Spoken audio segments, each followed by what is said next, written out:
paita po day oy nga sige silang paningkamot day nga magka-baby na nga kaluoy pud taon sa couple Yes, December day na nahitabo pero kato lang January 15 during the interview sa igsoon na pod nila nga si Tony Gonzaga no ang maong revelation. So wala gid nag-progress ang embryo. pero sa grabe iyang po na baby. day no katulo na day no. So ang sakay Nagyod na. dapat unsa kay dapat himuon nga medical intervention ani para mukapit jud ang bata day ba no? Mao gyud possibly magyud siguro kabubuton sa Ginoo. Sa Ginoo.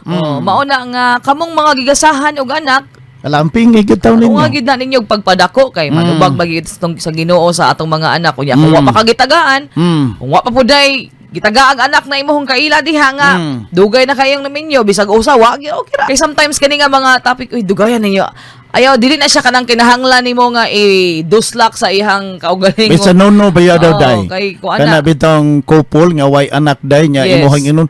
Ano wala pa man mo mga anak. Uy, kaya naman ninyo. Mao gyud. Kadugay ba? Ana as it's no. if dili wa siya kay balo ana labi na ka ng mga bagong minyo taod-taod na naminyo sagdi kay ilaha lang kuan Kay wa isa ikaw pa nangutan na wa ka kay bawog unsay pagdaanan ana nila. correct Wa ka kay balog unsay istorya sa kinabuhi anang duha ka managtiayon.